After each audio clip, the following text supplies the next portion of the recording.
answer writing skills are in very general domain.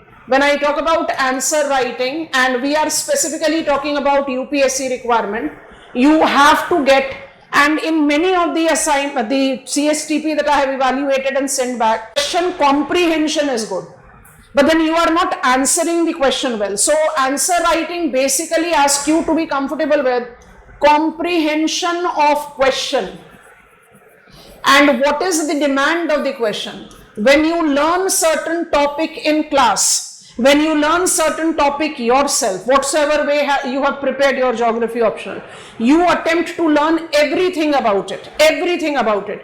But when you are required to write the answer to that topic, you have to restrict to the requirement of the question.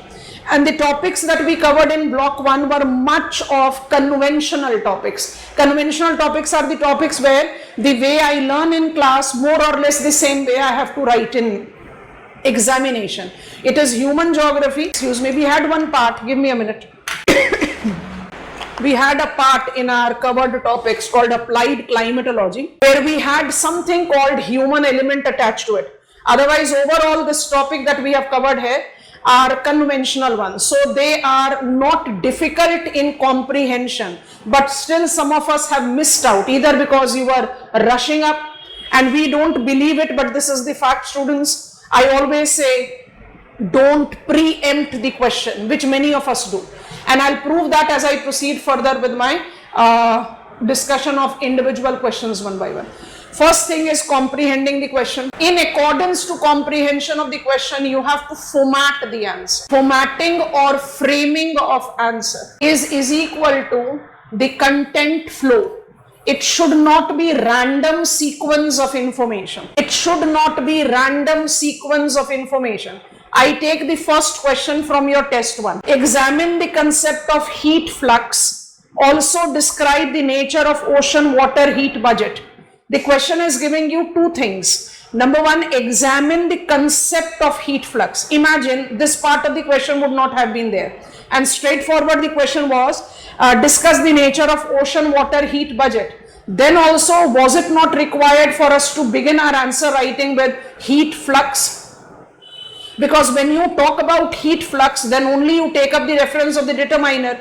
Otherwise, ideally, when I talk about planetary heat budget, I simply say it is incoming and outgoing radiation. It is with ocean water heat budget that we take into consideration the important role that is facilitated by sensible heat, latent heat and advection, because incoming and outgoing is not always in balance and it is regulated by so many dynamic factors. So flow of the content is that my answer should begin with what is heat flux. Heat flux when will be 0, then only it will be heat budget. And once I attain that explanation, then I can get on to the pattern of heat budget. So flow of the information is very important, because we say, as we also come into the debate, some of you have been in touch with me solving out your queries on phone and etc. And that time also I've said, you have to be very clear and comfortable with what is the way you are writing. Madam, I wrote all the points. You have given me the pointers at the corner, I have written all of them, but I am not getting marks because you have not created the content flow. This is second thing that you have to keep in mind. Number 3, every question paper reads, illustrate your answer with diagrams. Sketches, diagrams are must. And mind it, when you are talking about diagrams or illustration, it do include flowcharts. It do includes Venn diagrams. You can decide anything that you want to, which is facilitating not just the quality of your answer, it is also enhancing your time saving trick. I've just mentioned that ocean water heat flux is regulated by 5 determiners. Incoming solar radiation, outgoing infrared radiation, sensible heat, latent heat and advection. Create a Venn diagram. Give examiner the 5 pointers. After defining heat flux, you have created quality of answer. It will be minimizing your word restriction, space utilization, and definitely will add quality to your answer. Added to it, when I talk about answer writing, it is very important thing for us to take into consideration space and time management. When I am talking about space management, in the question come answer booklet, you are given specific space to write down the answer. And that space and time management, time is very crucial. Every second person is talking about in examination hall, it is so difficult for me to manage on my time, because if the time would have been there, I could have given more brainstorming, creating out the pointers, but just missed out of my mind. But the fact is that you do have time restriction. I've got a latecomer, just give me a minute. So when we talk about space and time management, it is not just about the space given to you that you have to write in terms of abiding to the word limit. And time, of course, we go with a very general rule, and that rule you should eventually try to beat your own record. Like 10 marker questions should be attempted in 10 minutes time. Read, frame, write. We attempt it as 20 marker questions in CSTP. So try to be completely done with it once you have started writing in time frame of 17-20 minutes. And with every passing test, you try to reduce your time, because more you are in position of reducing the time you have consumed to frame and write the answer, it will be more possibility of you to think and thereby create out the logic of the answer writing. And when I talk about the space and time management, it is basically with space management that it associate, but I'm still writing it here. Appropriation of answer divide. You'll say it goes with the formatting of answer. I'll say no. It is always been given a secondary status, and I think that takes maximum of toll of your answer writing. Be very clear with this, all of you. Appropriation of answer divide is that every question divided into 2 part, 3 part, or let it be a single part. You have to be cautious with what share of answer I should devote there. And that is where, because every 2 part question is not being equally divided. Our sample question is a very good case. Define heat flux and the pattern. Will I be dividing my answer into 50:50? No, it will be 25:75. Or I read the next question. What are island arc system? Discuss the development of island arcs in Pacific Ocean. Second part is regional context. Here I'll advise, divide your answer into 50:50. Give examiner the clarity of what is island arc system. So you have to be very cautious. There is no defined rule to it. Reading the question, you have to understand, I have to divide my answer into how many parts and what should be the appropriation of length of it. Because if you are rushing up with, I've started writing answer on what is island arc system, and by writing it I realized, oh, second part of the question I left out in writing, and towards end you create a small paragraph that Pacific Ocean, the largest ocean with its converging destructive boundary, has got multiple island arc. Have you done justice to the second part of the question? No, you have not. These are the elementary rules that you can follow. But after telling you these rules, I'll definitely tell you one thing, that time and space management cannot be compromised in any of the purview. But for our optional, geography is that subject where every content matter is unique of its own. Don't bind yourself ever into watertight compartment of framing requirement. Always decide, reading the question, what will be the answer frame that I'll be putting on. Whether I'll write small paragraphs of answer, I'll create the pointers of the answer, I'll depend more on Venn diagrams to create out my answer. It will all be decided right there, reading the question. Don't bind yourself that I have to start with introduction, I have to end at conclusion. Every answer do not require that. Be flexible, and more you practice, and that is the purpose of CSTP. And I'm very proudly saying that it has done wonders to students in the consistent level. It is one of the youngest program that I have marked up the beginning of, and it has done wonderful improvement in the score of the students who have attempted me. And our capacity of managing time comes improved because we are into the consistent practice. And as we have taken every micro unit of our syllabus in weekly divide, I'm also getting the coverage of, number one, which are the topics that I'm finding difficult. Number two, which are the topics that I'm very comfortable with. I read the question and I was in the position of writing up the answer.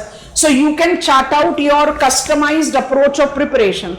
As in, I want to attempt the answer writing of this topic because I found that to be difficult, or this minor head I found to be, I'm missing in content and I need to work towards that. So that gives you your pathway, and that is the additional purpose that we are solving. Now I am going on with individual questions one by one, giving you the outline, what was required to be done. Otherwise, I have been writing quite descriptive information, why question 1 less marks was given, what was missed, or whether it was very well done. So I have given you all that expressions. Any case, quickly getting on to the question. Going sequential, not mixing and matching. Examine the concept of heat flux. Also describe the nature of ocean water heat budget. I have already talked about this question. Start your answer with heat flux. And when you take up the reference of heat flux, concept of heat flux, it talks about input must be equal to output. That is, heat flux should be 0 for the maintenance of heat budget. And as you are trying to apply this, you should take into consideration that there are many dynamic factors, as the surface texture of water, as the angle of sun ray, which is determined by the time of the day, as the presence or absence of cloud cover. All these determines that the surface water input and output is not always in balance. That is the reason concept of heat flux identifies 5 factors. So automatically in your introductory part, you will talk about these 5 factors I have already told about you. Heat flux, heat budget does incorporate 5 determiners. And when I take up the reference of 5 determiners, I am easily getting on to the second part of the question in my link. So as I said, it is solar radiation, it is net infrared radiation, it is sensible heat. This is how you have to describe.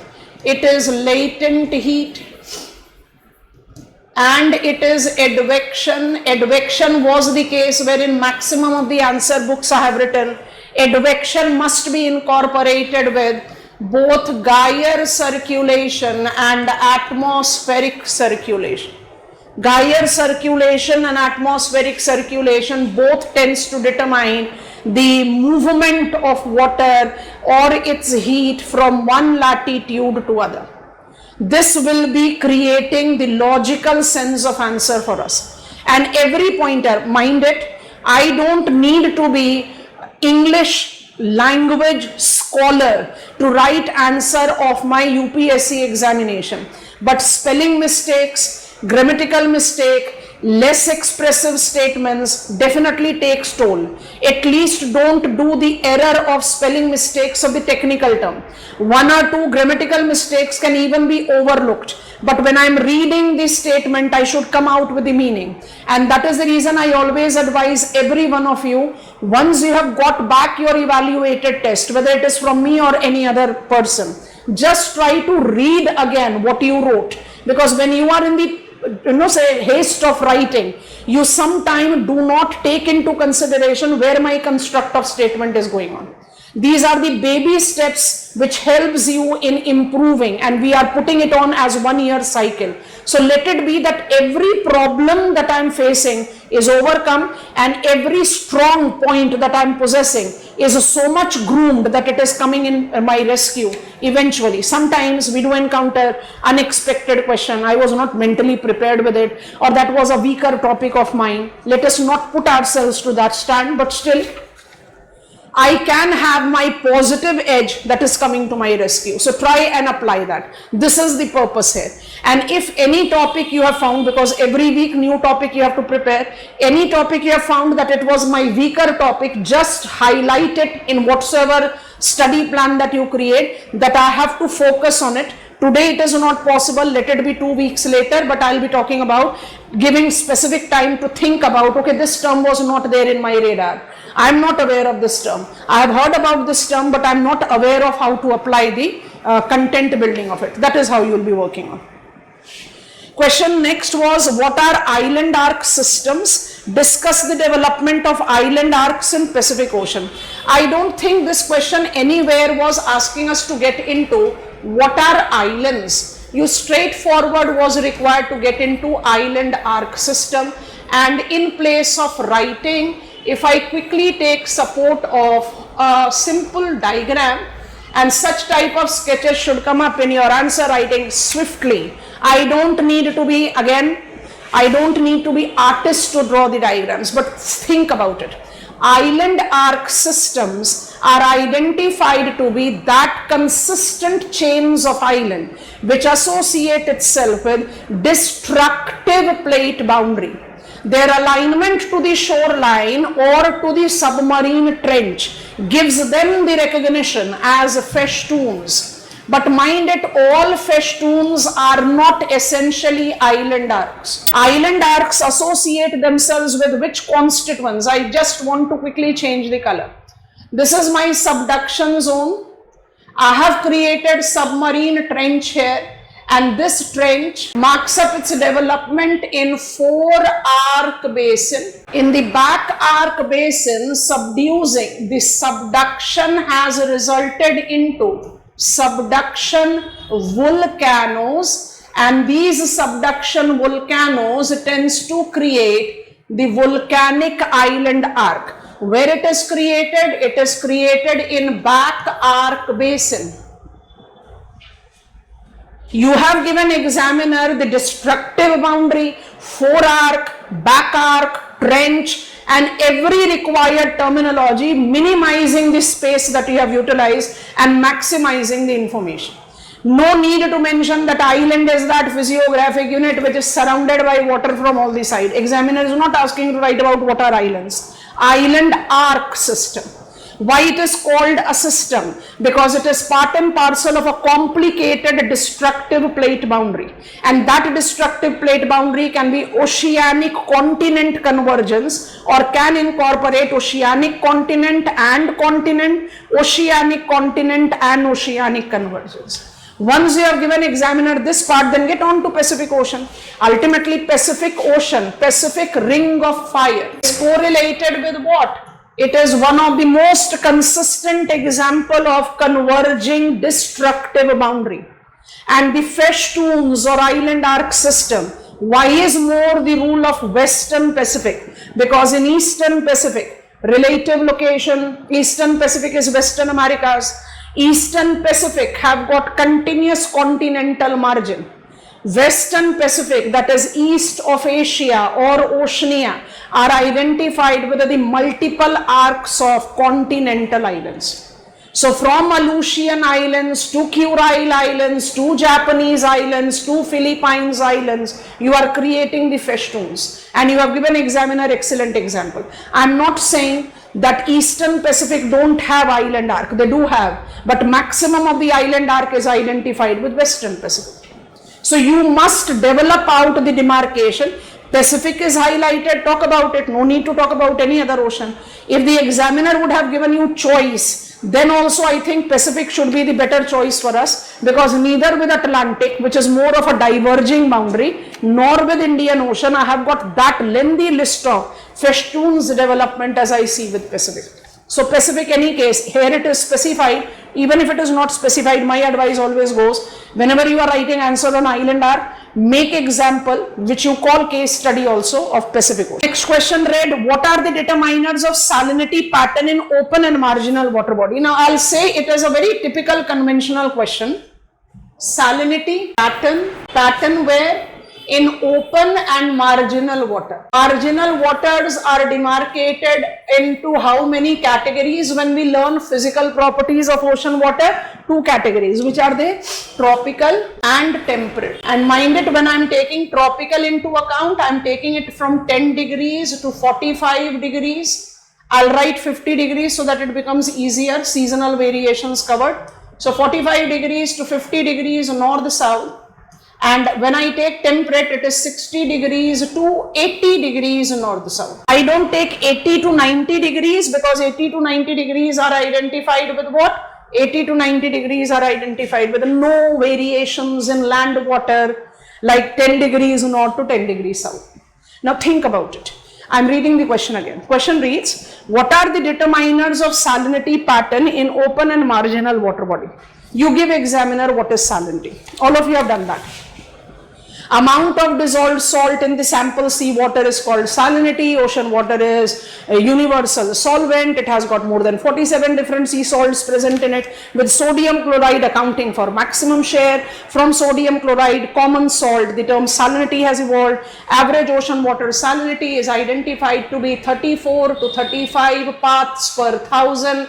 That is 34 to 35 grams of sea salt per 1000 grams of ocean water is ocean water salinity. However, salinity pattern marks up its variation majorly from one location to other as regulated by multiple determiners. At this point, take example support of a Venn diagram, take support of a flowchart to restrict the information, because when you write the pattern, those determiners by default will come up into play. Why to repeat? Repeating is wasting time and of course wasting space. So once you have defined salinity and you are quickly getting on to that it is determined by, what are the determiners of ocean water salinity? Ocean water salinity is determined by prevailing temperature. You can refer it as sign of latitude, precipitation pattern. It is regulated by continentality. It is regulated by influx of fresh water, which can be incorporating both. Influx of fresh water को कौन से दो category में divide कर सकते हैं? It is mouths of the river as well as ablated water. So I'm just writing river and ablation, and mind it, this should not go out. Pattern is asked. There is no specification of pattern given to you. And have you realized many of you have not mentioned that? You have restricted the repetition array, go to the pattern. When you talk about pattern, open water with increase in sign of latitude, ocean water salinity decreases, barring the exception of equatorial water. Done, ticked. Why equatorial water have got low salinity? Because high prevailing temperature, thus evaporational loss is compensated by perennial precipitation. Done. So why to write the details of determiner in the beginning? There will be repetition. Once the latitudinal pattern as open water is done, then swing on to the factor of the influence that are region specific. So you can add that. You can add one more determiner here. I have purposefully not incorporated that. It is boundary currents. So west boundaries of the open ocean, because of atmospheric instability created, west boundary is warm current, always will have salinity levels lower than east boundary. Quote examples. That examples automatically will take you to marginal water bodies. Like when I take example of South Atlantic and South Indian Ocean, South Atlantic, Rio de la Plata is always having salinity lesser than Walvis Bay, because Rio de la Plata falls into the influence of west boundary warm current Brazilian, and Walvis Bay comes into the influence of east boundary cold current Benguela. So you cite examples, and then when you are talking about, this is not done because I can easily incorporate it in marginal water bodies. Marginal water bodies, tropical, will always have salinity more than their open counterpart, because they are in the influence of land masses that shows positive temperature anomaly. And temperate water bodies will always have salinity lesser than the open counterpart. And once you are building up the details, I think it comes very spontaneous here. Tropical gives you more possibilities to elaborate. That is the reason I always say begin with the tropical. It is magnitude of continentality, how much enclosed you are, influx of fresh water, so I just put it here. And it is also related with what is the prevailing climatic conditions, because Mediterranean Sea will always have higher salinity than Gulf of Mexico, because Mediterranean climate is a long hot summer drought, and Gulf of Mexico, apart from being a typical monsoonal climate, experiences quite elaborate hurricanes and is also influenced by squall line during winters. Are you noticing that you are writing pattern with the determiners interwoven? And this is how you should approach. And towards conclusion, just take support of the diagram. I'm shrinking it. You just take support of the diagram. I advise you to take reference of it. So you simply create this diagram to denote out depth. Surface mixing zone, pycnocline and deep water. Salinity plotted here, depth plotted here. Salinity will be increasing or will be decreasing with increasing depth depending on what is the surface water salinity. T diagram, temperature, S diagram, salinity, label them out, pelagic zone, because it is salinity, S diagram, so better term is haloclinal zone and uniform benthic zone. Diagram has come to our rescue because I cannot write everything again. I have given examiner all the details, just draw the diagram. S diagram, done. Elaborate on hypsometric curve. What are the significant submarine features in Indian Ocean? Elaborate on hypsometric curve. Hypsometric curve is the graphical representation applied to denote on and offshore features. Ideally, when I talk about hypsometric curve, coastline, shoreline, mean sea level, continental shelf, continental slope and abyssal plain. Ideal hypsometric curve depicts both on and offshore feature in a simple graphical representation, making it easier for the scholar, students, explorer to identify what is the general range of onshore height and offshore depth. But its principal utilization is for offshore features, and offshore features are majorly categorized into these three. Three should always be given reference. I do understand that these two are combined to be called continent margins, but here it is always advisable to talk about continental shelf, continental slope and deep sea plain or abyssal plain separately. Do not mix them. So because first part of the question is saying elaborate on hypsometric curve, brief description is required. Continental shelf is immediate offshore feature known for its lesser gradient 1 to 3 degrees because it is flat, that is the reason it is called shelf. Slope has got gradient that marks its extension from shelf break eventually to the deep sea plain. It can have its gradient up to 90 degrees or can be gently sloping. You know the characteristics that can be built up. And when I talk about deep sea plains, typical oceanic crust, it is identified to be at the depth, average depth of the ocean floor 4,000 meters. Brief description is required. Let it be that I am not getting on to the in details of it. Like continental shelves have got thick load of sediments deposited, can mark presence of submarine canyon. I might avoid that. I can show that in the diagram, but there is the requirement of briefly describing. Then get on to Indian Ocean. Whenever regional account is asked, it is always advisable to keep an eye on what is the most prominent feature. In Indian Ocean region, the most prominent feature, Indian Ocean region, is the main ridge. So it should be main ridge centric content building. Because once I have created Indian Ocean region main ridge that marks its extension in northern basin as Chagos Ridge, extends in southern basin as Chagos Amsterdam Ridge, Amsterdam St. Paul Plateau, I have reached 50 degrees south, and then the ridge continues in Southern Ocean. I can avoid that, whether it is Kerguelen Ridge or the ridge that marks up its extension south of Australia as called Indian Antarctic Pacific Ridge. This main ridge is dividing Indian Ocean basin into two unequal parts, western and eastern. Western has got multiple ancillary ridges. It is Carlsberg, it is Mascarene Ridge, Carlsberg Ridge, that is from Socotra to Chagos. And when I talk about the Mascarene Ridge, it is Mauritius, Seychelles. Seychelles Comoro Ridge takes me to the parallel ridge called Madagascar Ridge. Mention the basins in between. Come to the east, it is a 90 degrees east ridge that has created the festoon of our Andaman Nicobar Island, Barren and Narcondam. So 90 degrees east ridge at the global scale, which is principally identified with cocos or keeling rise, and that divides the eastern Indian basin into northeastern, east central and southern. Southern is called Murray or Renard basin.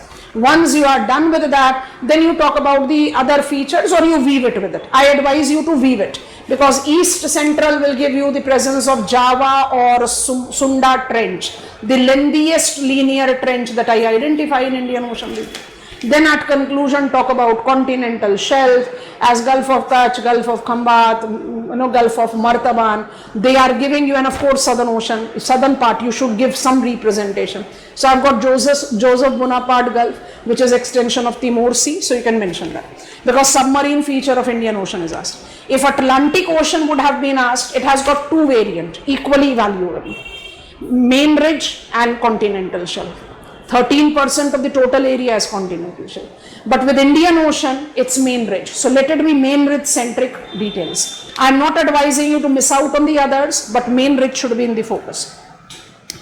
Okay, the last question for the test one. What are submarine canyons? Explain the role of turbidity currents in the formation of canyon. A very good example of the question, where the question is divided into two parts, but second part is nothing but extension of first part. Turbidity currents. It's nothing but the extension of first part. How? Once I talk about submarine canyons, canyons are defined to be the erosional features with quite steep gradient associated. Submarine canyons below the mean sea level. Submarine canyons are identified with variable depth and always associate with what is called deep sea fan. Once I have given examiner this definition, I can give examiner the simple diagram which I always advise you to draw, and such diagrams will add quality to your answer. You must not avoid drawing it. कि भाई मेरे पास तो time ही नहीं था इसलिए मैंने draw नहीं किया. I don't think that logic anywhere makes sense. Here comes my submarine canyons diagram. This is my shelf break. This is my submarine canyon on shelf and then on slope, and it has created deep sea fan. As you are writing what is a submarine canyon, you can easily give examiner this diagram. It restricts your content writing and it gives examiner a convincing argument. Perfectly पता है, ये बच्चों को एकदम आराम से पता है कि submarine canyon क्या है. Now, submarine canyons are being explained by multiple schools of ideology, and these multiple schools of ideology incorporate, and that is where I can lead to my second part of the question. So which are the ideologies that we apply? Continue with your characteristics of submarine canyon, and once you are done with it, what you should do? I associate it with subaerial denudation. I associate it with the diastrophic. You can also supplement the term as a tectonic, though it is largely ruled out, because tectonically I should always be having parallel to the shoreline, and submarine canyons are mostly perpendicular to the shoreline. And C is the logic of turbidity current. The continental shelf deposits that are identified to be mobile.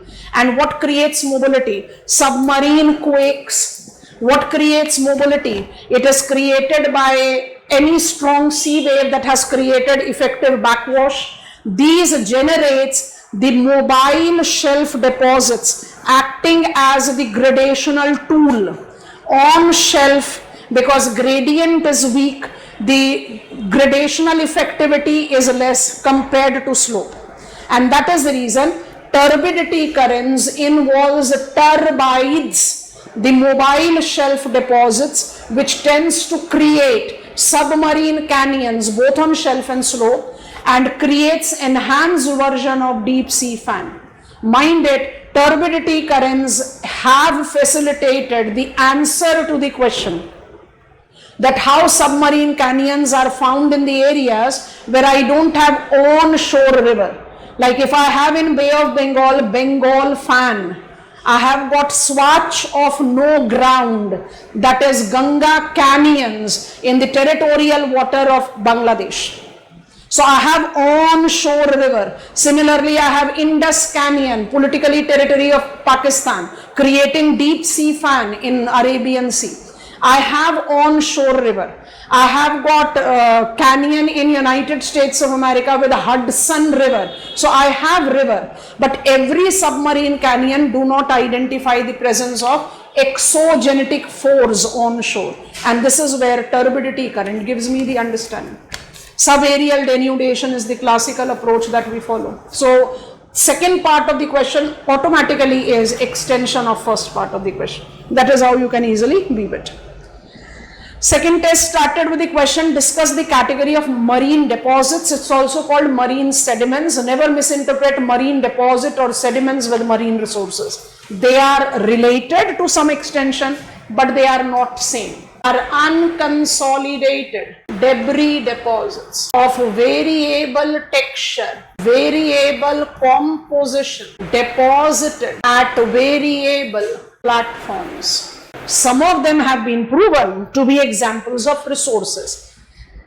Cobalt crust, manganese nodules, oolites, yes or no? Some of them are, but they are not synonymous to resources. So I have to begin with, the question is saying, discuss the categories of marine deposits. I have to begin with, what are marine deposits? Marine deposits or sediments lies below the mean sea level, which is base level of erosion. Anything, everything that is deposited there is unlikely to be removed outside. So it simply keeps on changing their position in the submarine location, creating every submarine platform overloaded with multiple variable textured, variable compositional marine sediments. Categories is being asked, so automatically second point of answer is, and my advice always goes, take the reference of Murray and Reynard's classification. Terragenous, biogenous, hydrogenous and cosmogenous. After taking the categories and briefly describing it, you can interweave second part of the question. I am reading second part of the question. Describe the nature of its distribution in Indian Ocean, because then you will contain repetitive error, and this comment I have written in many of the test papers that you have attempted. I am writing about terragenous. Terragenous is largely sourced from neighboring land. It will mark up its deposition essentially near the shoreline, as in how I increase the distance from the shoreline and increase depth.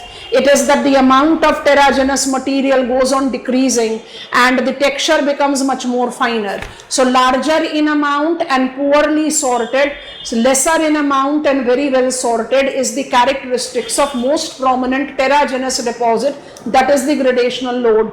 Add Indian Ocean, wherever I'll be having continental shelves, I can easily plot terragenous. You have contained repetition error. Are you making sense? And what are the continental shelves that I can say? I just mentioned few minutes back. I have got some defined continental shelf. Indian Ocean, like Pacific Ocean, is identified to be the example of deep water. It has got less than 5% of its total area as continental shelf. But jahan par bhi continental shelf hai, I can easily associate terragenous as major. So you can plot that. You can draw the outline map of Northern Indian Ocean basin and you can dot up the areas. Then get on to biogenous. Biogenous is sourced from biotic organisms. So it can be from land also.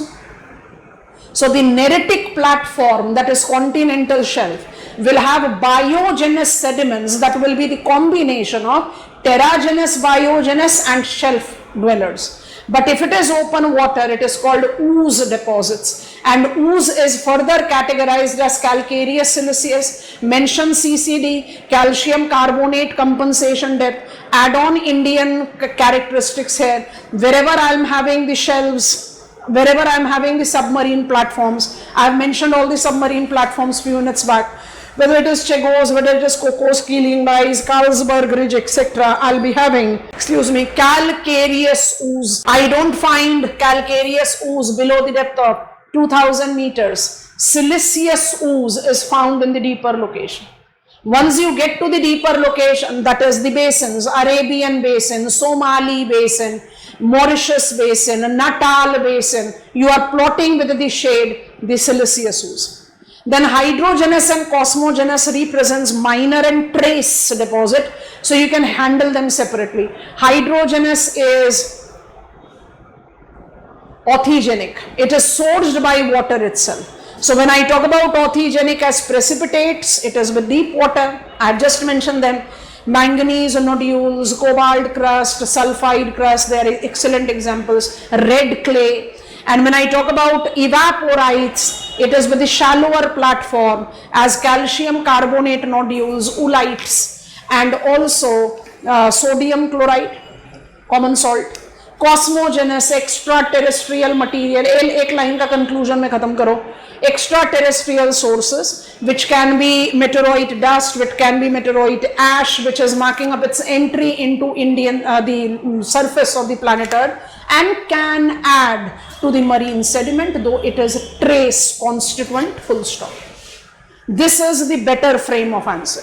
If you have gone as define marine sediment, categorize it, and then take Indian Ocean, drawing the diagram of Indian Ocean and identifying this location is with this type of marine sediment, it is not wrong, but there is by default repetitive error that evolves in your answer, depleting the quality of answer. So my advice is attempt it this way. Next question, common mistake was done by many of us. What are the types of coral reefs? Outline the reasons of confinement of reef constructs in tropical region. Coral polyps, stenoorganism, defined habitat. So I know why they are restricted to tropical. And mind it, when I am writing tropical, I am not just talking about temperature. I am not just talking about salinity.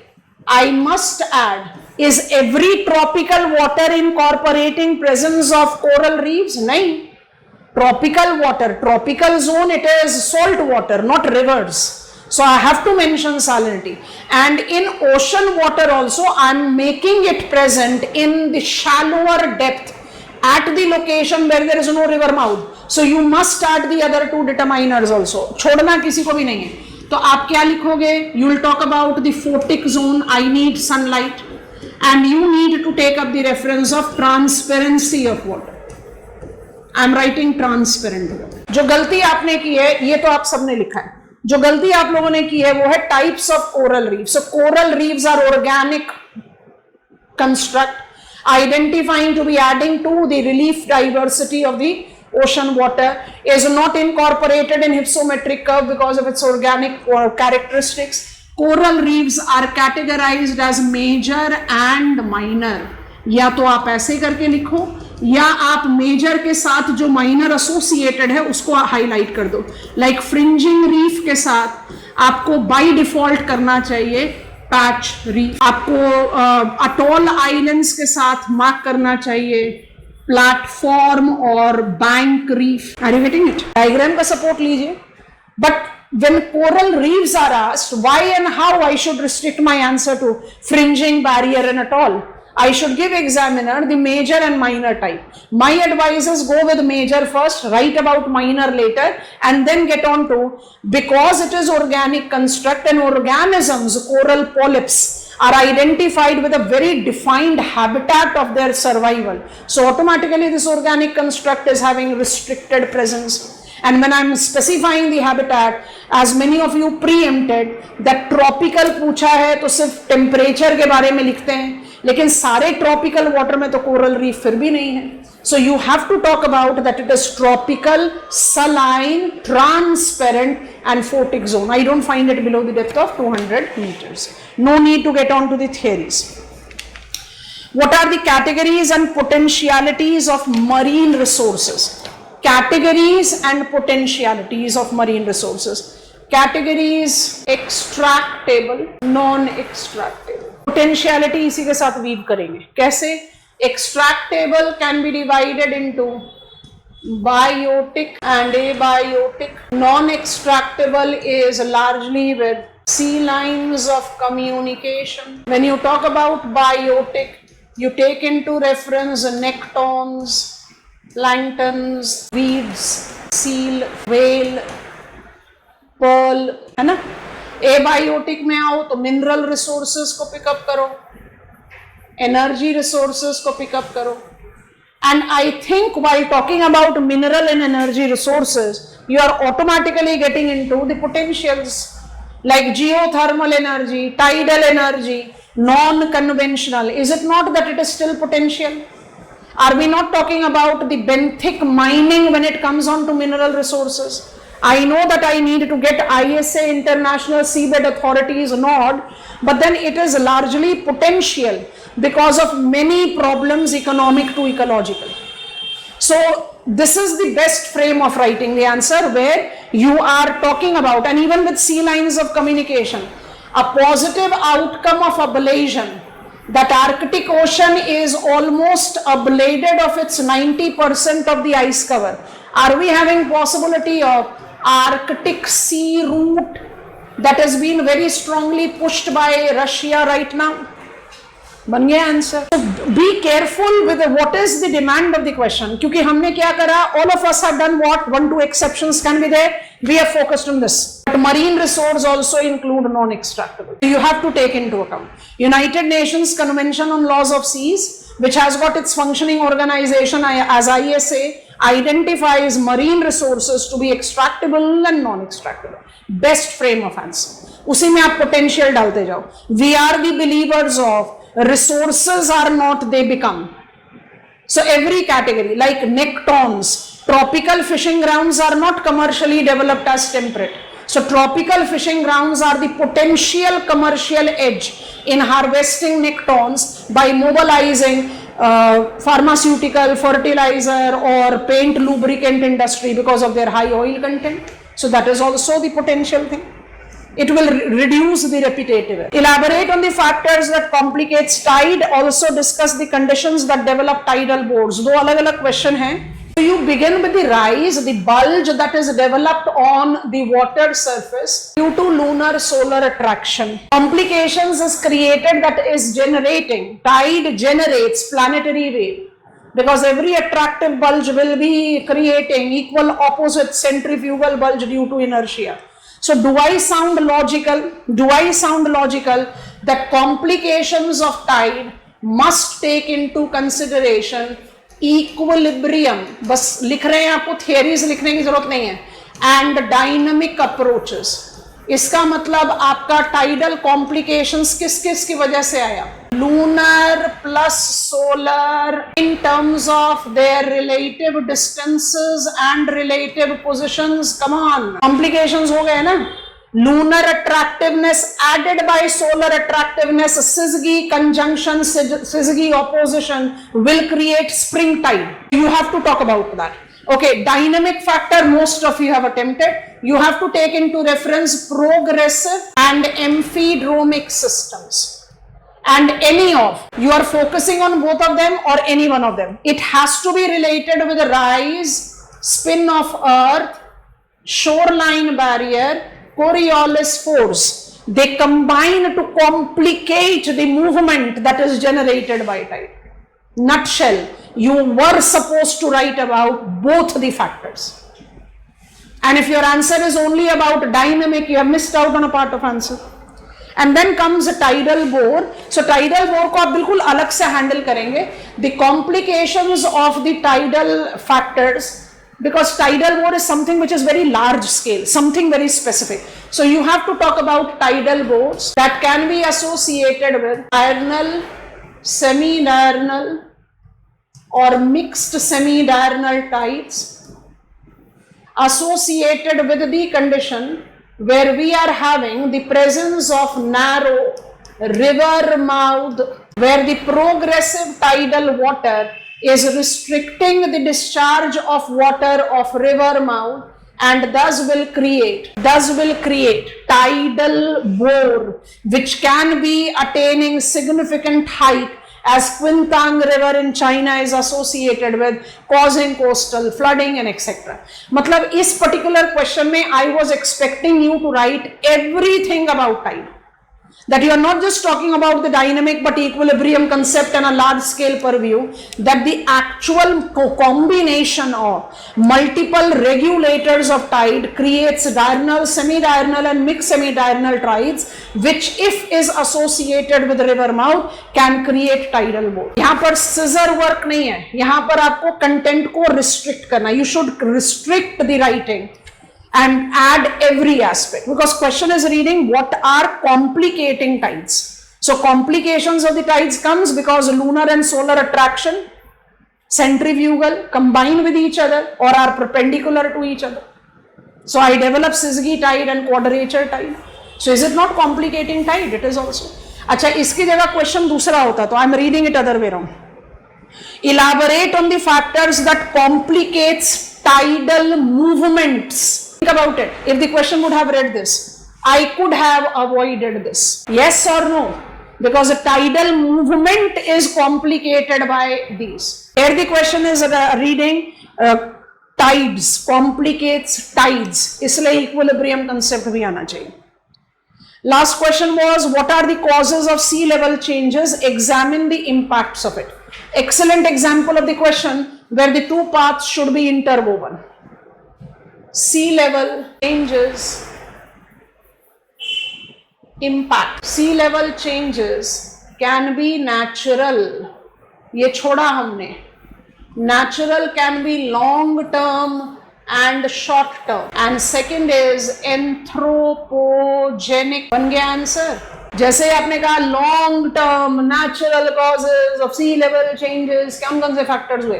बहुत ही conventional topic है. इस topic में तो ज्यादा difficulty होनी ही नहीं चाहिए. Impact को थोड़ी देर के लिए रिमूव करते हैं, अभी दोबारा एडजस्ट कर देंगे. लॉन्ग टर्म में आप लिखते हो टेक्टोनिक कॉज, लॉन्ग टर्म में आप लिखते हो यूस्टैटिक कॉज, लॉन्ग टर्म में आप लिखते हो आइसोस्टैटिक कॉज, शॉर्ट टर्म में आप लिखते हो सीजन साइकिल. शॉर्ट सीजन में फिर सब कुछ आ जाता है, अब्लेशन भी आ जाता है, ऑनशोर ऑफशोर विंड भी आ जाता है. You talk about tides. Yes all of us. So these are the factors that you take into account. Apart from tides and season cycle, we can also correlate it with tectonic influence. I am writing tsunami. These are the common factors. अब ये क्या करेंगे, ये intertidal zones develop करते हैं. इसका impact क्या होगा, इंटरटाइडल हैबिटेट. और इनका इंपैक्ट क्या होगा, overall habitat in the on shore location. Because natural changes are always time taking. I have created a submerged shoreline. So I'll be generating what is called the neritic habitat in due course of time, taking the references of the multiple serral stages. तो impact को अगर आप causes के साथ relate करेंगे तो आपका content ज़्यादा अच्छा बनेगा. जो short term है, they are just generating the habitat in the on-shore location, that is intertidal. Season, summers I'll be having more melt of ice, and by default there will be rise in the water level. By default it will be creating inundation compared to winters. So is it not manipulating the habitat for littoral, insect, reptile, water bird living in the coastal area? During summers I'll be finding more availability of nectons compared to winters. So this is how you weave the effect. और जब anthropogenic लेकर आएंगे तो anthropogenic by default is related to sea surface temperature increase. I am simply taking support of IPCC. Thermal expansion, and thermal expansion leading to rise in mean sea level. Thermal expansion leading to rise in mean sea level is multiplying intensity, duration, frequency and size. Intensity, duration, frequency and size of hazards in the coastal area. Once you have written that, then you can add it as also interrupting habitat of the aquatic dwellers that you can add. तो सबसे पहले तो thermal expansion के साथ relate कर दो hazard, because impact पूछ रहा है. और उसके बाद you take up into reference habitat destruction, because in natural we created habitat, here we are destructing the habitat, because sea level changes will make neritic intertidal submerged. Yes, so automatically there will be the habitat destruction. Best frame of answer. right? आप में से किसी के पास भी content दर्द नहीं है बच्चों, किसी के पास नहीं. आप सब बहुत अच्छा कंटेंट लिखते हो. ऑर्गेनाइज करना बहुत जरूरी है, and organisation doesn't come with chit and chatting. I am creating the pointers here. Any one of us, none of you is not aware of these pointers, but yes, I possibly never gave thought to it. Some of you have written few answers very good. I'm not saying that every answer you have written is wrong, but then I have not given thought to it. Okay, this type of framing will reduce my repetitive error and increase the quality of the answer. I'll convince the examiner more. So that is what you have to develop. And I go with my very strong dictum. It has been nicknamed by many of my students. You need to learn to write. If you are not aware of the content, you cannot write, for sure. But because you are aware of the content, you can write is a myth. Writing requires separate practice. You need to be consistent with your writing, to be apt with your writing capacity. And that is what we are doing here. Okay, oceanography gets over here and we begin with the climatological question. Discuss the mechanism of air pressure development at synoptic scale. Synoptic scale का मतलब होता है global. अब simple सा logic है, आप यहाँ पर सर्कल नहीं बना सकते हैं तो आप थोड़ा सा at par with shape of our geoid लेकर बनाएंगे. I know that at equator we have low pressure. I know that at polar areas we have high pressure. And they are thermally induced. Along with it, I have got mid-latitudinal air pressure that are called subtropical highs in both north and south and subpolar lows both north and south as ideal. तो क्या आपको नहीं लिखना पड़ेगा कि what is the mechanism of their development? Equatorial low is low because you define pressure. Air pressure is the weight that the air column exerts on ground. Air pressure system, there are two types, high pressure, low pressure. Air pressure at mean sea level is 1013.25 millibars. Air pressure is identified with thermal and mechanical or dynamic causes of development. At synoptic scale, planetary scale, there are 7 pressure profiles identified. These pressure profiles combine the formation of both thermal and mechanical. Thermally generated pressure profile are equatorial low and polar highs. Equatorial low is developed, mechanism is asked, because there is high sun condition throughout the year. Warmed up air tends to rise. Rising results into generation of lower weight exerted, thus low pressure. Polar highs are because of the colder condition, denser air column subsides, exerts more weight. पर जब सब tropical high और सब polar लो के बारे में लिखोगे तो क्या करना पड़ेगा? Rising air column when is moving to the higher latitude has lesser area to cover, does it tends to decrease in its volume and subsides, creating subtropical high. Are you getting it? ये कितनों ने लिखा? लिखा ही नहीं. उसके बाद आप लिखो, this is something that all of you have done. Equatorial low is a continuous belt. Subtropical high of southern hemisphere is near cellular. Subpolar low of southern hemisphere is continuous belt. Polar high of southern hemisphere is continuous belt. Subtropical high of northern hemisphere and subpolar low of northern hemisphere are cells. And polar high of northern hemisphere is a belt. Almost all of you have written it.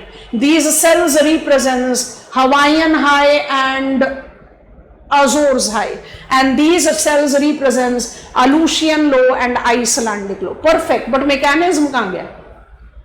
You have to take the mention of mechanism. So that is the reason. Let it not be as some of you have attempted. I don't appreciate that and I don't even advise that. I cannot draw. I myself cannot draw very perfect kind of circle freehand. I avoid drawing it. Second reason I avoid drawing circle is circle gives me lesser space to represent polar areas. But I definitely will not give examiner a rectangle because that is not corresponding to the shape of my planet. This is a better combination. It is giving me sufficient space to denote polar regions also. So be logical. I need to draw sketches, and sketches is of my choice, but more proximate to the real scenario. That is what it is. So discuss the mechanism of air pressure development. So you write this, and as I said, northern hemisphere we have got cellular, it is unequal distribution of land and water, and thereby you are taking up the presence of low pressure cells as Aleutian low and Icelandic low in Pacific and Atlantic, and Hawaiian high and Azores high again in Pacific Atlantic, because they are open water and they are marking up maintenance of their temperature unlike the neighboring land. So that by default will come, but that as an extension. Next question is, what is the relation between insolation and air temperature? Attempt analysis of anomaly of air temperature. Temperature, air temperature, atmospheric temperature, incoming solar radiation, rate, all of you have written, determiners. अब link करना शुरू करेंगे. Air temperature is amount of heat present in air. Principal source is outgoing terrestrial radiation, which is dependent on insolation. That is the reason the relation between air temperature and insolation is positive. Higher the amount of insolation, higher will be air temperature. So जैसे ही आपने determiner 1 लिखा, that determiner of incoming solar radiation is angle of sun rays, where I distinguish between slanting and direct sun ray. I am easily relating it to sine of latitude as the determiner of air temperature. Lower sine of latitude receives direct sun rays, thus receives more insolation than the higher sine of latitude. फटाफट diagram बना दो, छोटा सा circle बनाना है तो आराम से बन जाएगा. So you are creating thermal zones, you are generating equator, tropics and the mid and high latitude, torrid zone, temperate zone and frigid zone. हो गया काम. रिलेशन तैयार हुआ. आपसे क्वेश्चन पूछ रहा है relation, and if you are describing insolation and the determiner as first part of the answer and air temperature and pattern as second part of the answer, तो कहां बना आंसर? नहीं बना. You have to relate. So the determiner of insolation is angle of sun rays, which regulates air temperature as direct sun rays are received in lower latitude, and this is manipulated by season cycle. So northern hemisphere high insolation, thus high temperature from when 21st March to 23rd September, spring equinox to autumn equinox. Northern hemisphere is insolation surplus, thus experiences high temperature season called summers. Banana relation, ऐसे बनेगा answer. इसके बाद आपका आ गया season cycle, which by default will be correlated with reversal of seasons between hemispheres.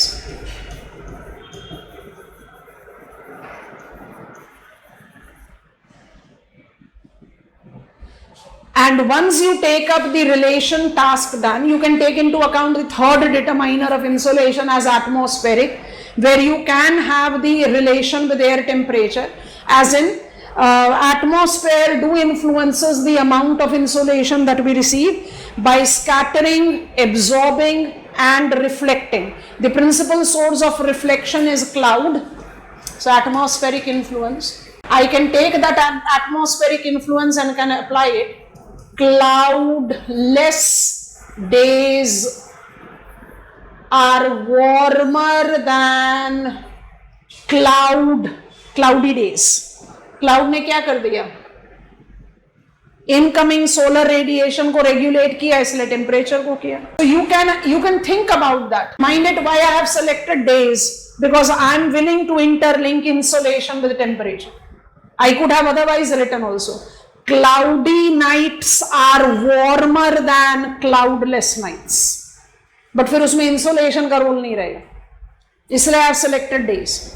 So this is first part of the answer, and then it is saying attempt the analysis of anomaly of the temperature. So आपने यहाँ temperature का pattern एक general create कर ही दिया, लेकिन among the principal determiner of air temperature pattern is unequal distribution of land and water. And unequal distribution of land and water में सबसे पहले जरूरी है definition देना, वो आप सबने दिया.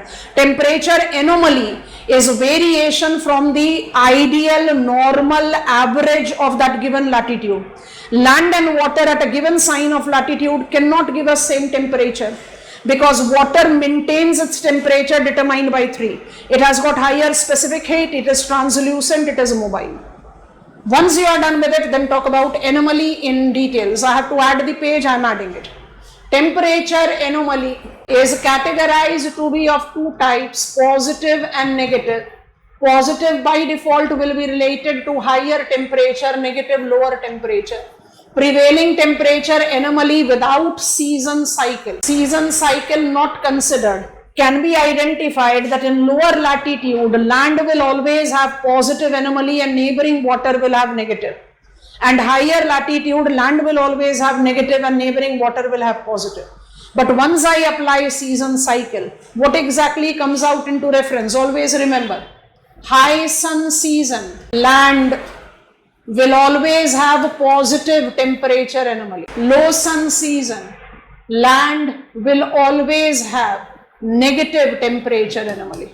Land shows extreme, so take reference of land. Opposite will be applied to water. Temperature anomaly at the global scale, do not go with the sinky pinky ponky, one land, one water, one land, one water. So your answer must include isothermal pattern, bends of isotherm at the shoreline. Summer isotherm traced from land to water will always bend towards equator. Winter isotherm traced from land to water will always bend towards pole, because thermal characteristics of land during summers is warmer than neighboring water. So your isotherm has to go towards lower latitude. Without mentioning isotherm, your answer is not done. And this is what maximum of you have missed. बिल्कुल अलग part है question का, कोई mixing की जरूरत नहीं है, separate लिखना चाहिए. What are the categories of atmospheric circulation? Explain the characteristics of tricellular meridional circulation. Begin your answer. Atmospheric, categories of atmospheric circulation. Air circulation or atmospheric circulation is identified with planetary, regional, which can also be seasonal, and local. Atmospheric circulation is regulated by two distinctive arms. What are these two distinctive arms? Convective movement of air, which is vertical movement of air, and advective movement of air, which is horizontal movement of air. Rising convection tends to develop low pressure on ground and high pressure vertically over. Subsiding convection tends to develop high pressure on ground and low pressure vertically over.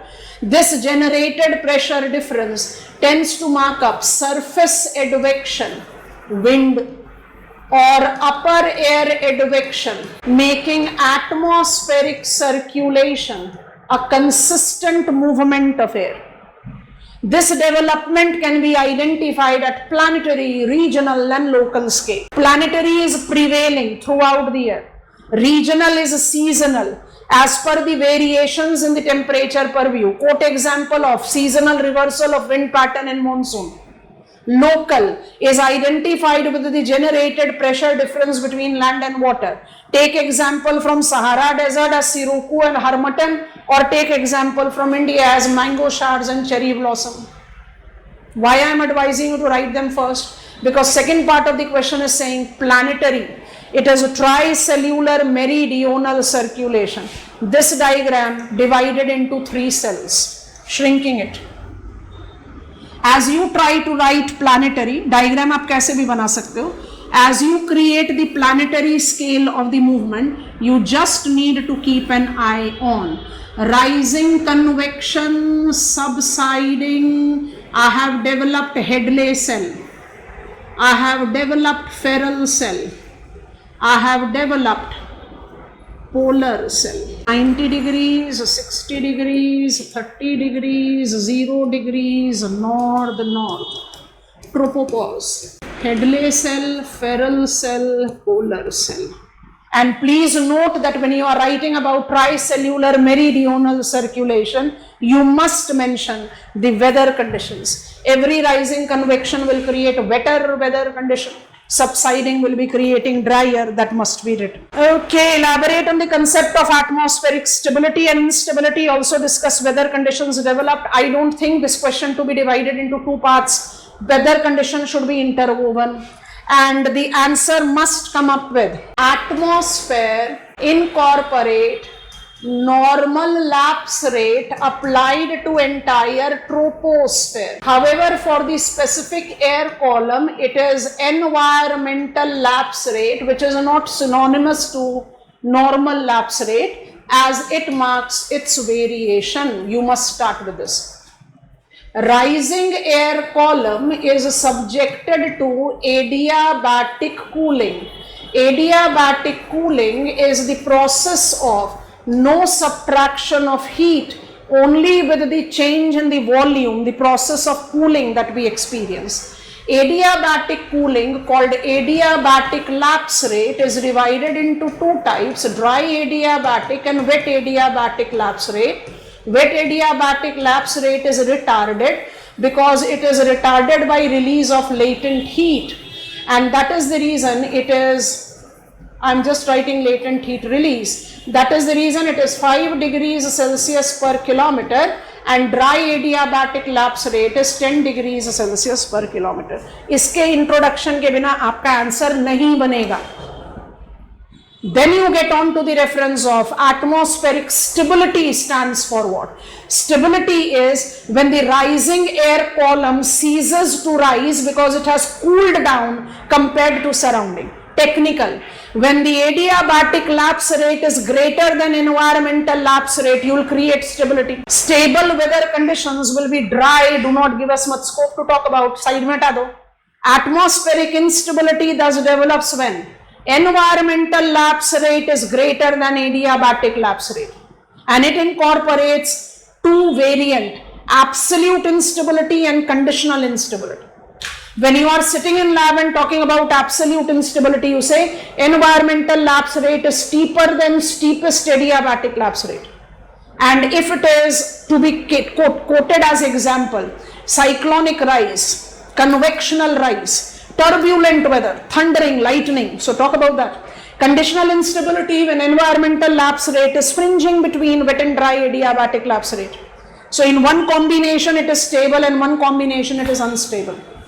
And applied to the real scenario, frontal rise, orographic rise are excellent examples of such instability. Unstable weather will always be better.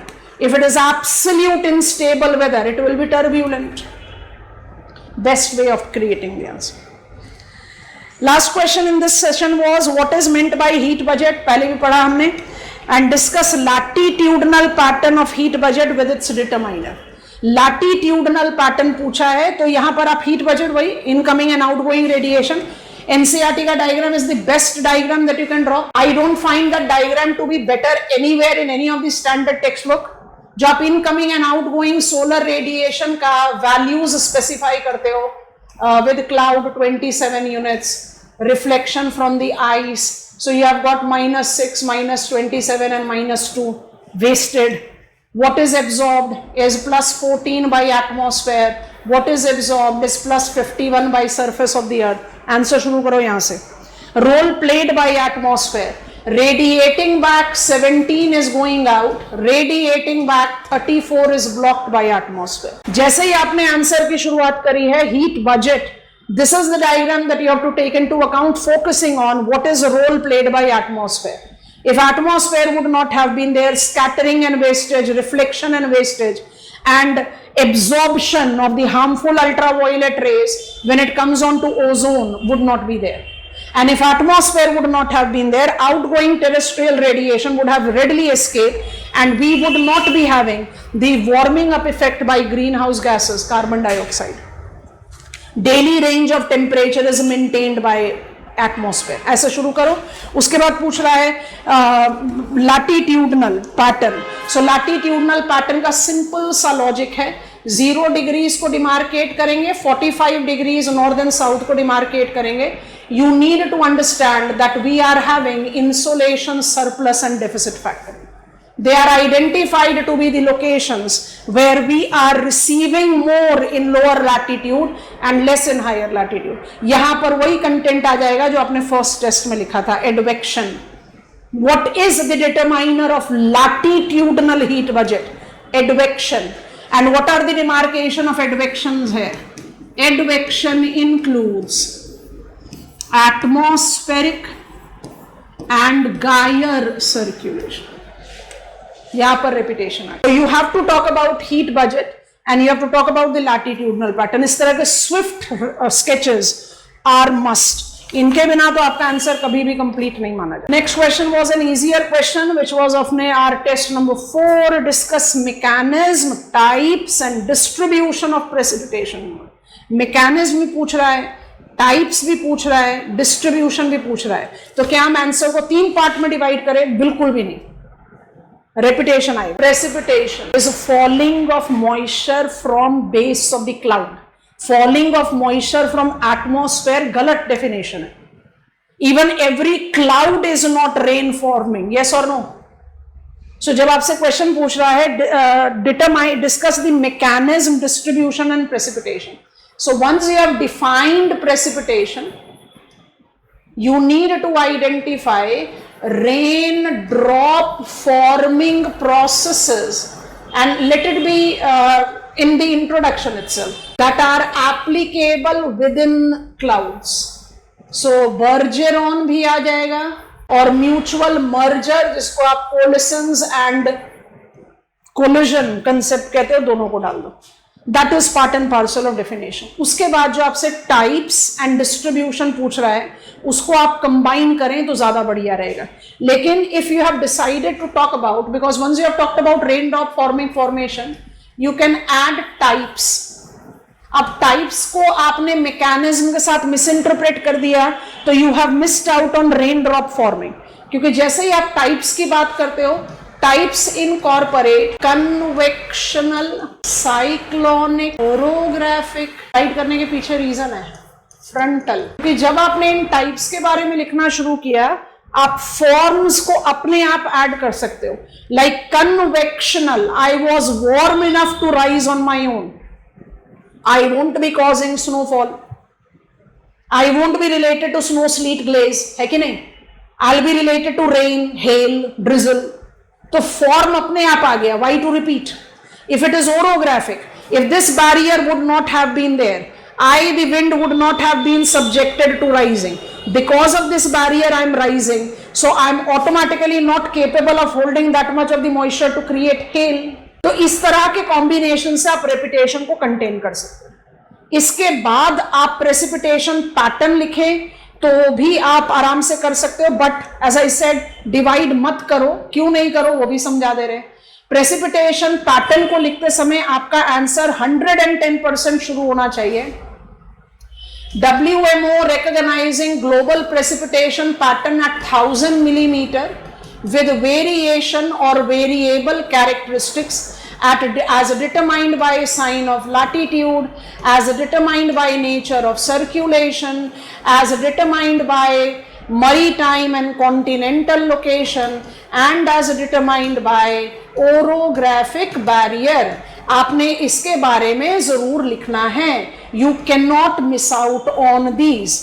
ये हुआ आपका pattern का introduction. Pattern के introduction के बाद सीधा सीधा grid का डायग्राम पकड़ो. 10 डिग्रीज को बना दो इक्वेटोरियल, 30 डिग्रीज पर बनाइए ट्रेड विंड, ये बनाइए डेजर्ट, 60 डिग्रीज तक ले जाओ wet, continental and westerlies belt.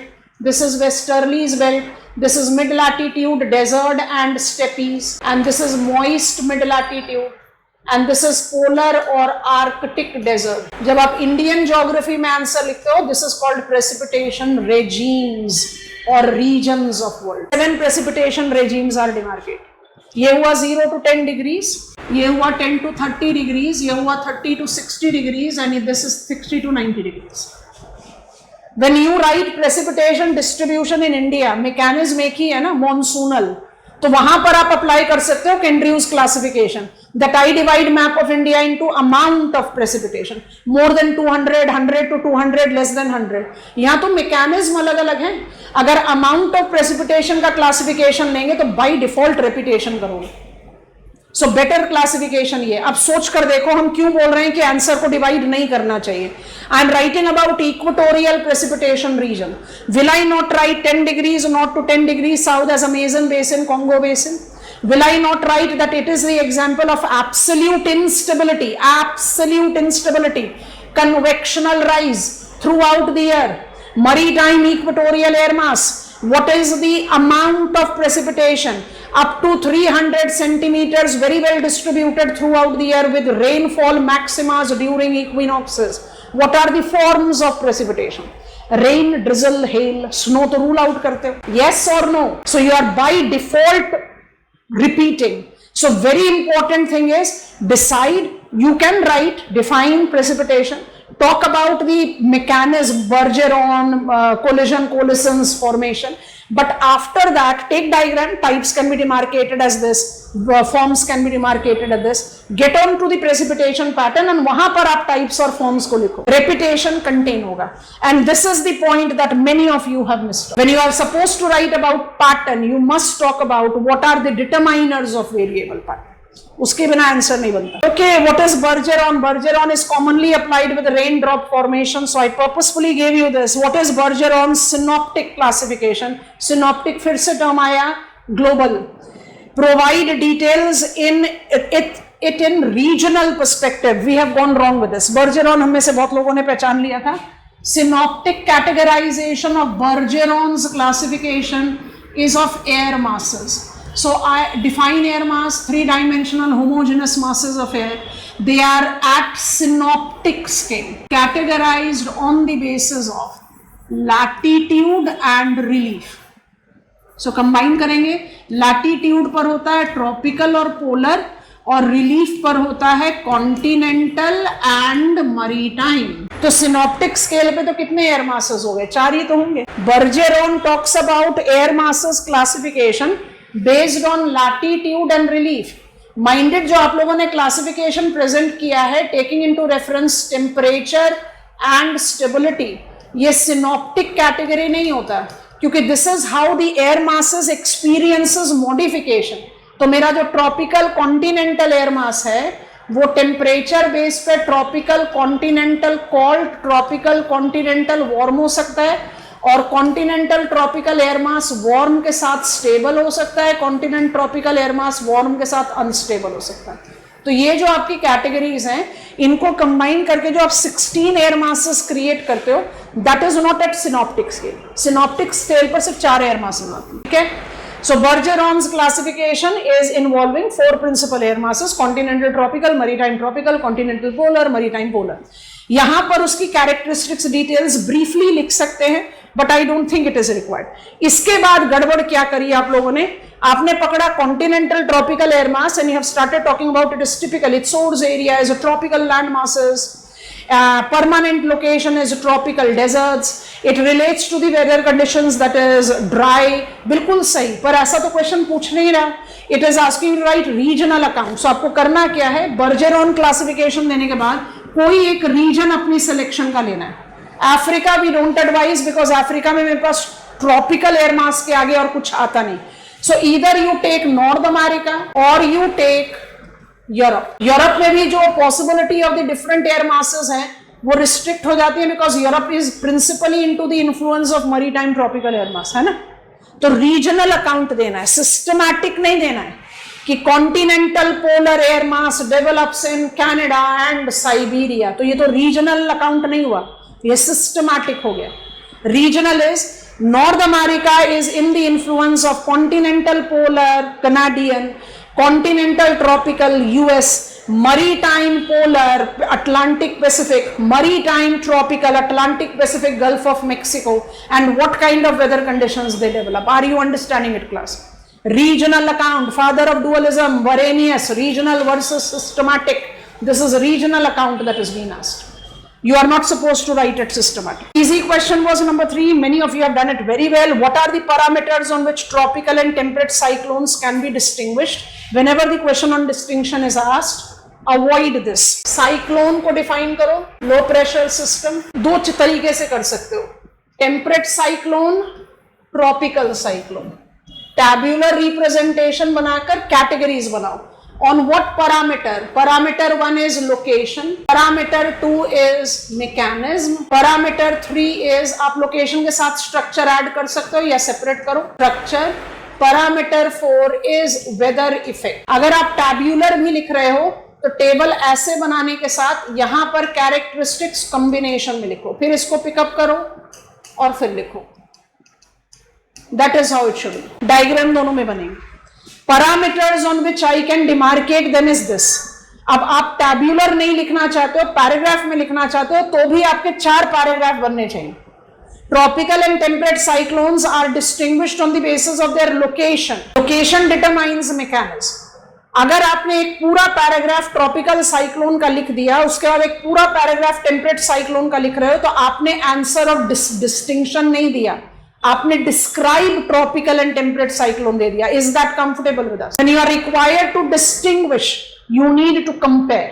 Comparison के पॉइंट्स को सिलेक्ट करो और उस हिसाब से लिखो. पैराग्राफ्स बनाइए, 4 अलग अलग पैराग्राफ बनाओ या टैब्यूलर बनाओ, जैसे भी आपको कन्वीनियंट लगता है. writing one description and other following, पूरा characteristics of tropical cyclone, फिर पूरा characteristics of temperate cyclone. You have described cyclonic circulation, you have not distinguished it. So examiner can give you even 0 there. Next question was elaborate on the concept of hydrological cycle, also discuss the types of hydrological cycles geographically identified. मेरे ख्याल से question का first part तो बहुत आसान था. Hydrological cycle को लिखते समय जब आप उसको डिफाइन कर रहे हो, इवेपोरेशन, कंडेंसेशन और प्रेसिपिटेशन का मेंशन जरूर आना चाहिए. तो हम इवेपोरेशन की बात करते हैं as climatologist, we by default take evapotranspiration. जैसे ही आपने इसको डिमार्केट कर दिया, hydrological cycle, movement of water in different realms of our environment etcetera, उसको जब आप टाइप्स के बारे में लिख रहे हैं तो ज्योग्राफिकली आइडेंटिफाइड टाइप्स को आप कहते हो डायरनल, एटमॉस्फेरिक एंड डिले. आप में से कुछ लोगों ने लिखा है hydrological cycle as local, hydrological cycle as regional, hydrological cycle as global. By default we are talking about hydrological cycle at the global level which can have its implication at the other constituents also.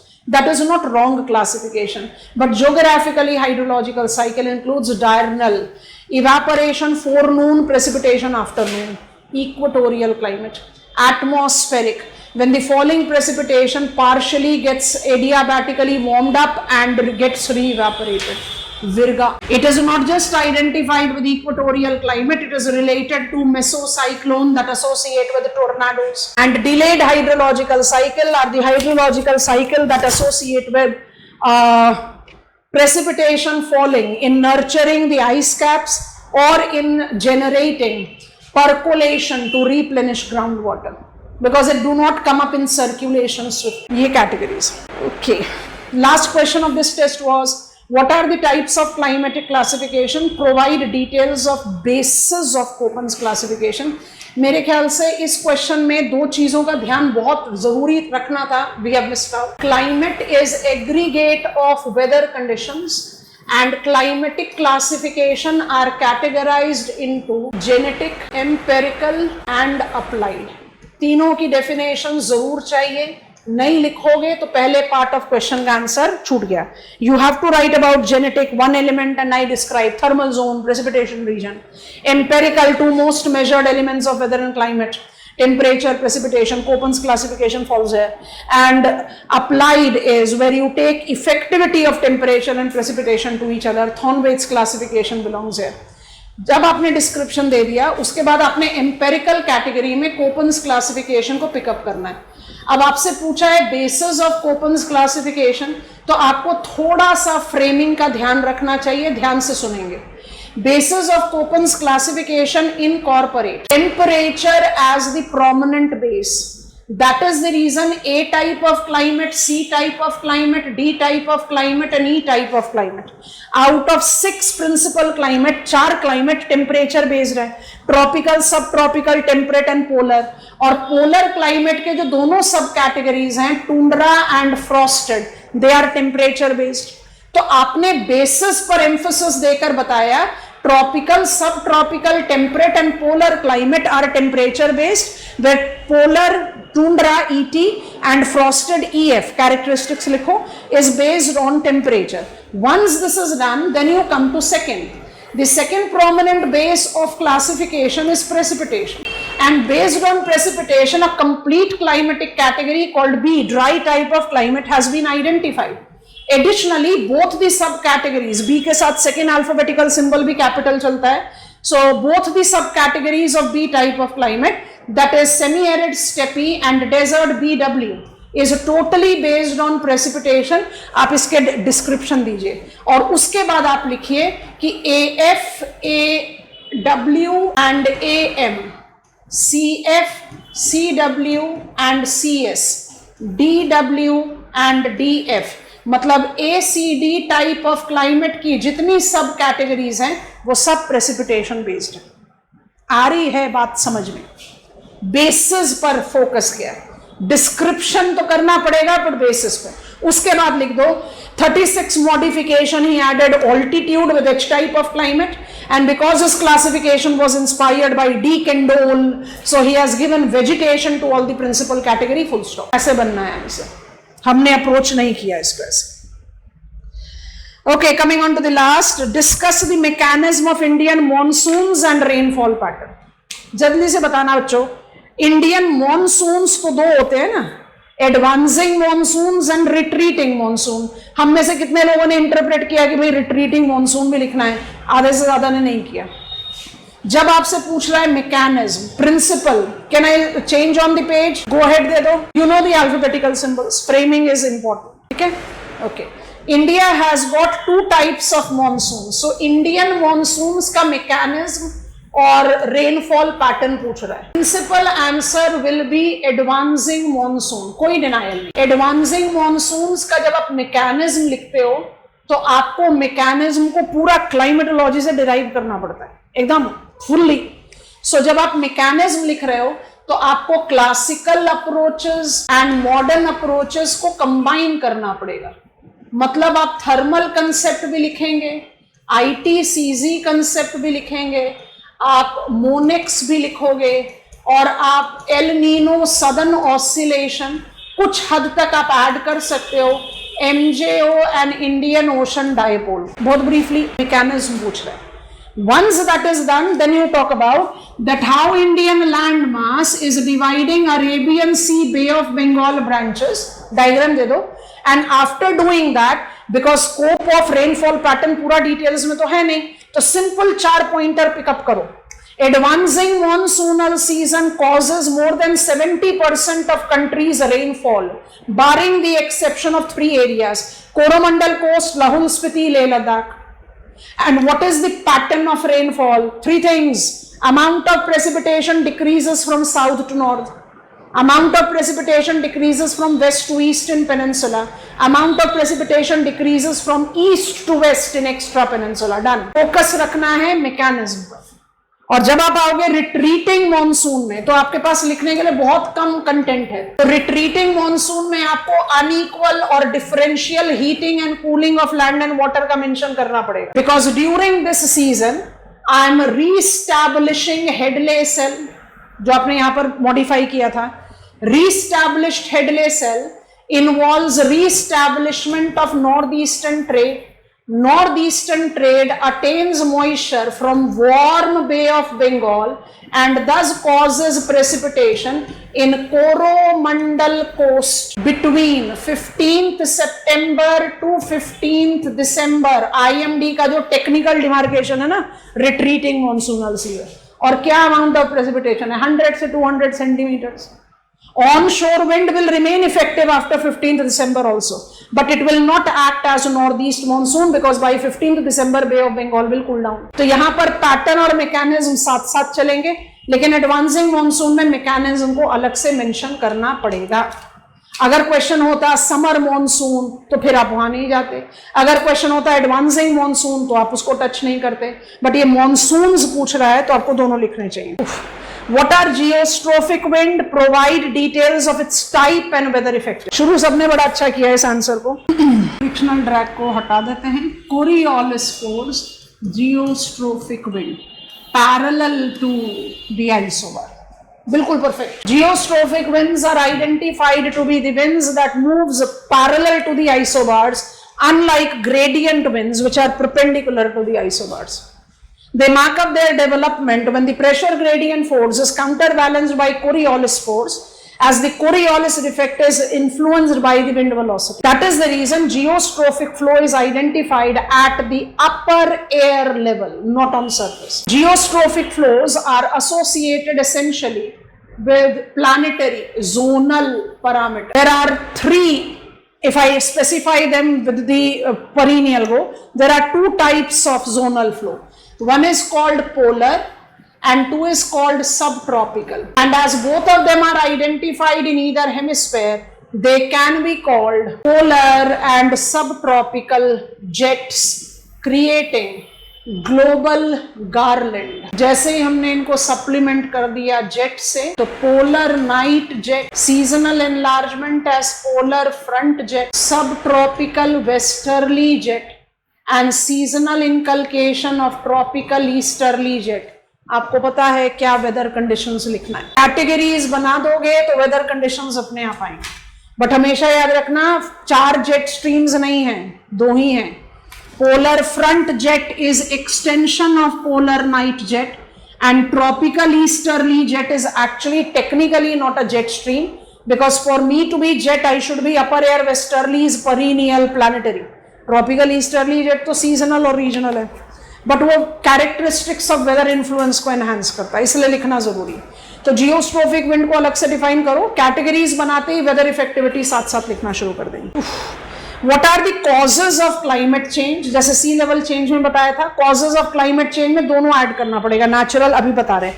Identify the response of man in climate changes. So climate change incorporate natural causes. Natural causes incorporate solar output variation, Milankovitch cycles. तीनों cycle लिखने चाहिए, precision, eccentricity and obliquity तीनों आना चाहिए.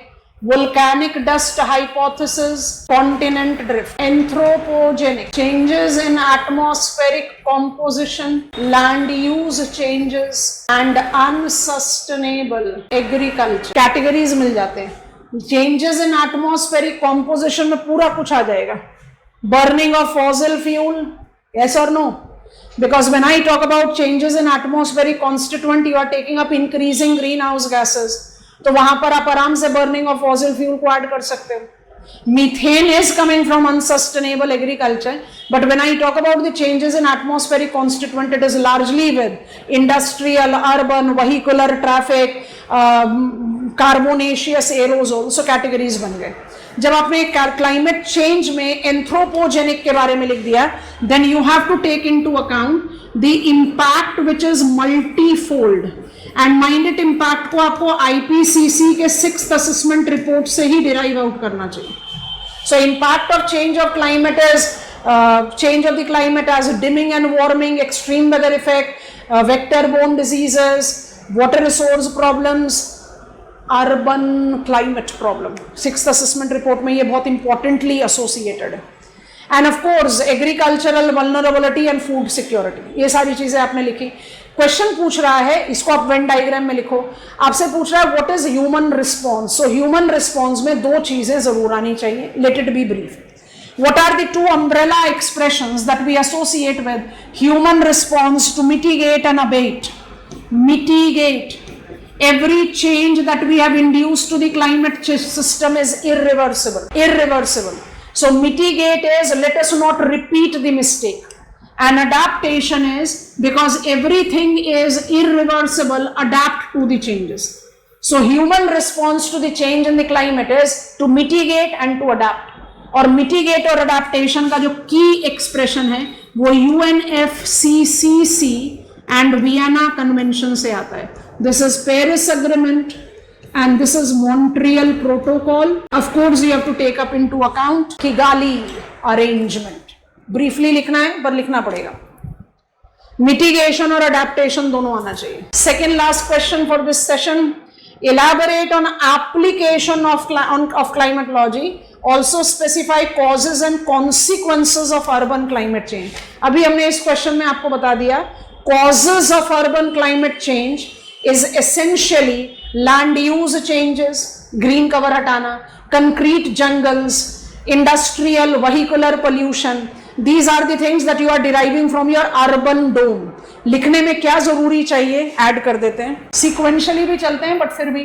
Applied climatology is first part. बड़ा ही open ended है but हम जनरली इसको अवॉइड कर देते हैं अपने स्टडी में. तो application of climatology in cultural, economic and ecological dimension. काम खत्म. Culture is all encompassing term. What food I eat, what clothes I wear, what language I speak, what religion I follow is all my culture. Whether I am a rural dweller or urban dweller, dense clustered, sparse clustered, it's all culture. So that comes up there.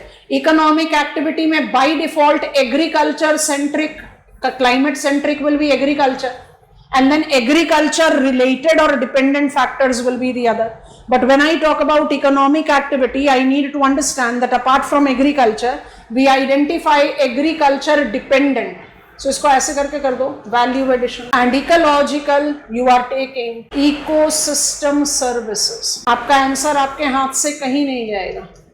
provisioning, regulating, cultural and sub application of climate हो गया. Provisioning which has got the conventional market value, regulating which facilitates mitigation and adaptation to the different problems, pollution abatement, etc. Cultural is for traditional forest dwellers, ecotourism, and supporting which facilitates growth of plants, soil without which we cannot survive. ये तीनों चीजें आनी. Urban heat island effect लिखना है second part of the question में, और second part of the question में जब आप अर्बन हीट आइलैंड या अर्बन डोम इफेक्ट के बारे में लिखते हो तो आपको 3 लेवल्स जरूर मेंशन करने चाहिए: surface, canopy and atmosphere, all of them. And final question was, what is the role of tropical cyclones and western disturbances in regulating Indian climate? Tropical cyclone के 2 सीजन हैं हमारे कंट्री में. Indian climate is a typical tropical monsoonal climate. Indian climate, which is typical tropical monsoonal climate, experiences tropical cyclone. Tropical पूछा है, so you should be restricting only towards it. Tropical cyclone is typical to retreating monsoonal season, but is also involving Kal Baisakhi. Of course, I do understand that the change in the climate and thereby the influence that we have started evolving. I am having summer cyclones to be more intensive nowadays, but then tropical cyclone का effect क्या है? Retreating monsoon में it causes precipitation in almost entire east coast area. West coast में ये Malabar plains और गुजरात को ज़्यादा effect करता है. काल Baisakhi is a local tropical cyclonic circulation that is identified in lower Gangetic plain. Tropical cyclone के साथ आप क्या associate करते हो? Wetter weather conditions. तो यहाँ पर आपको wetter weather conditions that can have some level of turbulence, इसको आपने स्पेसिफाई करना है. ये हम सब ने काफी अच्छे तरीके से किया.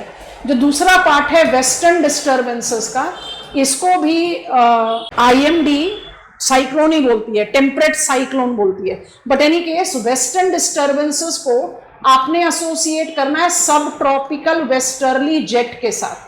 सो बहुत ध्यान से सुनना. सब tropical westerly jet and western disturbance का इफेक्टिविटी होता है लो सन सीजन में.